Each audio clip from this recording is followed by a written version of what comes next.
Hi guys, so I haven't done a video for a while and that's because exams have got in the way. But they're all over now. Summer is now here. But this recent bout of exams and everything has got me thinking about like some of the weirdest things that have happened to me in exams. So I thought I would share them with the world.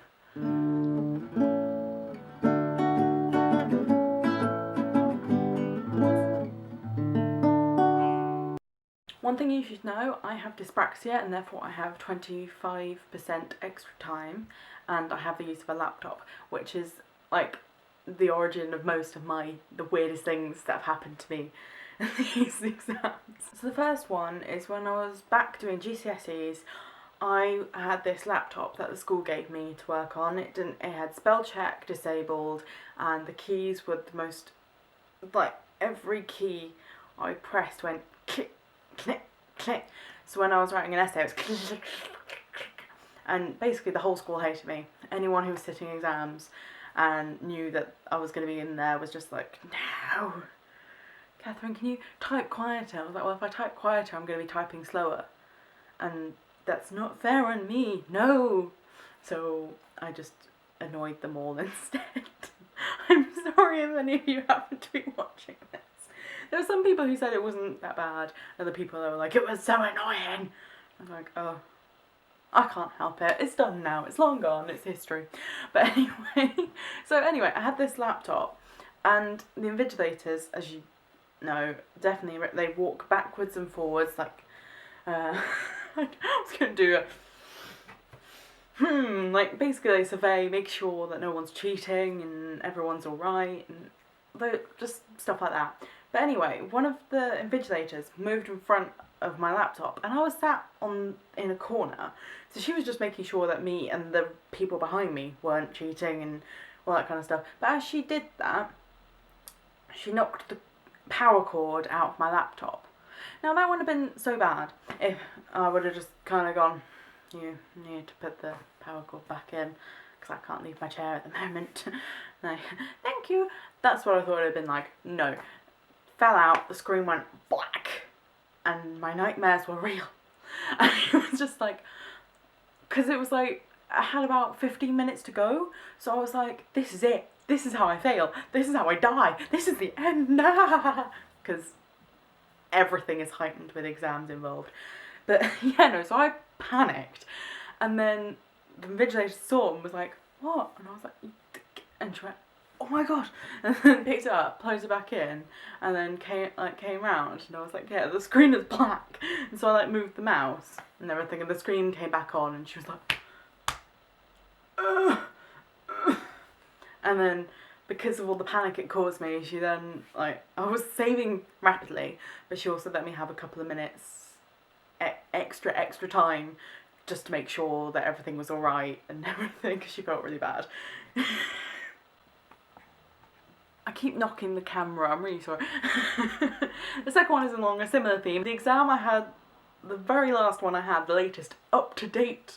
I was typing and I was going, alright, I've got to get this out, I've got to put all this knowledge I've squelched into my brain, I've got to splurge it out. And I was like, and then all of a sudden, I accidentally hit the sleep button.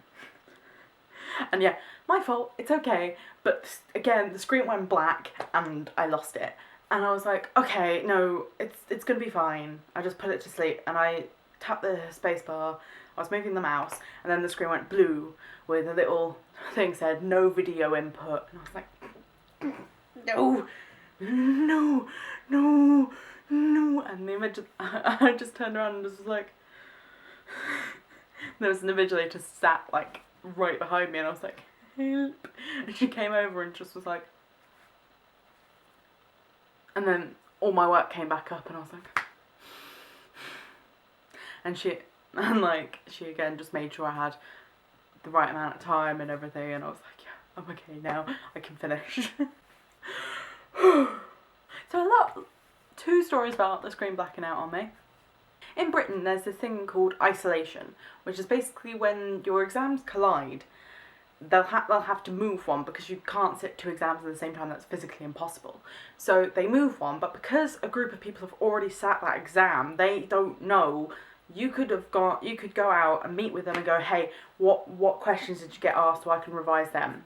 So basically, what they do is they get all the people and then they put them in a room with an invigilator or on their whatever, just so they're watched. So they're separate from all the other people that have already sat it, and then they get kept there until they sit the exam that everyone's already sat. So it makes complete sense.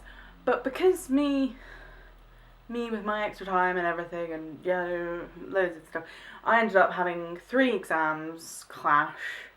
So loads of things happened, and I ended up being sat in the exams office with all the people. This was back when I was doing A-levels, with the people who worked in the exams office, and lovely people.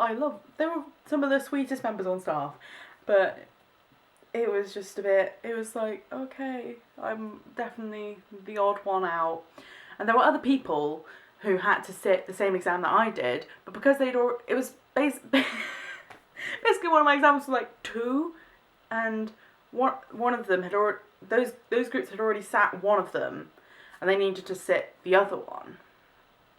But because I hadn't sat either, they weren't allowed to be with me, so they were kept away from me, and like they were down the corridor, and all I could hear was ha ha ha ha ha ha, and I didn't hear any of their words, but I could hear them having fun, and it was just, it wasn't very fun on my part. But hey, so I went in to do this exam, but I was sat on my own in the exam hall because they were like, well, Max, I'll get you in, get you sat down, get you sorted out, and all that kind of stuff. So I sat there, and then I was eating my lunch in there because I'm a cool kid like that. I eat my lunch in the exam hall. It was completely fine. I was just sat there going. And then one of the exam invigilators came over and went, I feel really bad for you because you're sat on your own. And I was like, oh no, it's fine. Trying to be all brave, and I was freaking out about the exams I had to do, so I was like, So she came over and she was like, oh, I'll chat to you for a little bit, and I was like, oh, thank you, that means a lot. And so we ended up chatting, and it turns out she was getting a book published, and she decided to tell me half the story. And I wouldn't have minded, but I got so into the story, and I was like, oh, and she was like, well, I won't tell you the ending, because it's spoilers and all that kind of stuff. But she didn't tell me the title. And so I'm just left with half this story about, it was like a cardboard box filled with puppies, and all the puppies get adopted, similar to Oliver and Company, similar to Oliver and Company, but it was a puppy. And the story was told from the runt of the litter who was left on his own in the box and all that kind of stuff, and it was really emotional, and I was going, oh, that's such a good story, and she was like, yeah, I don't know if it's going to be published or anything, but I was like, can you at least just tell me the ending? And then I had to get started on my exam, so I was like, It did help calm me down though, so that's another weird thing. Another story about me and exams is, because of my extra time, I'm normally sat on my own with one invigilator, and I was just finishing this up, and it was a really stressful time, as exams are, and I just wanted it done with, and then in my school they stopped the bells around exam time because the bells for each class and all that kind of stuff would have rung during exams, so it wasn't fair. But anyway, school ended, so people started packing up and heading home, but where the exam hall was right next to a path that led to the park, where like most people who got buses or walked home and all that kind of stuff, I had to walk on that path.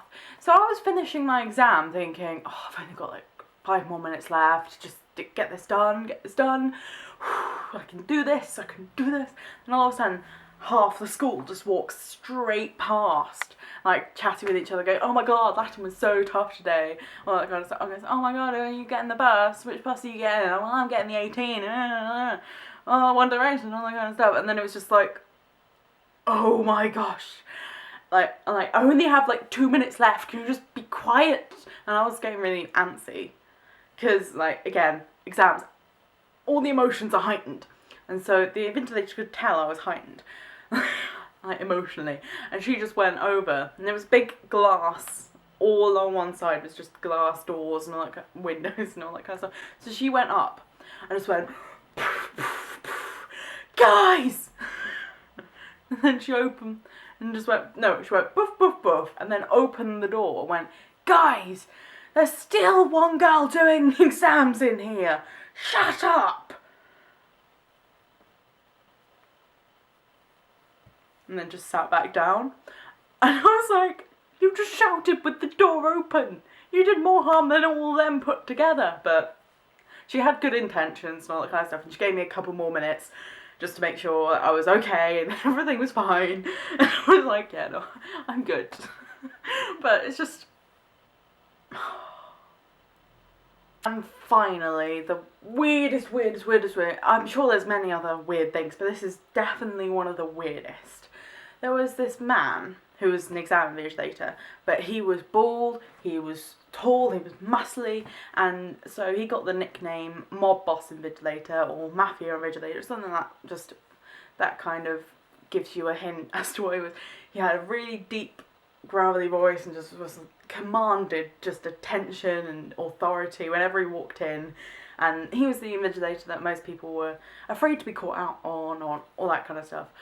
The Mafia Invigilator, because I had extra time, he was staying there to make sure that I finished my time and all that kind of stuff, but everyone else was gone, so it was just me and him. And in those times, you really get to find out what the exam invigilators are really like, because when you put someone in front of a whole group of people, they put on a persona and all that kind of stuff. But anyway, I was sat there and it was around lunchtime. It was it was a lunchtime exam, and so he was obviously a little bit peckish, so he got out a lunchbox. And I was like, cool, lunchbox, until I saw it was a Bob the Builder lunchbox, and I was like, okay, that's a bit, I wasn't expecting that, but okay, no judging. And then he opened the box, and out of the Bob the Builder lunchbox, he got out some knitting. Now, okay, I'm not judging, and I wouldn't have, I don't like putting labels on people or whatever, but I would not have pegged him as a knitter or crochet or whatever he was doing, but I was just so mesmerised. I'd finished my exam just to calm you guys down, and then I passed it, it's fine, I'm at university now, this was at A-levels, so I was just typing and just looked over and just was like, ooh, okay. But because it was just me and him, no one would believe me when I was like, yeah, no, he was knitting. He took knitting out of a Bob the Builder. Yeah. Catherine. Ah. Oh. My friends believe me. That's a true testament though. Your friends will believe the weird things you see. So there's some of the weird things that have happened to me during exams. I hope if you've still got to sit exams, I hope they go brilliantly. Brilliantly. If you've done exams, well, I hope the results are what you hope for. Fingers crossed and all that. I'm just going to enjoy my summer.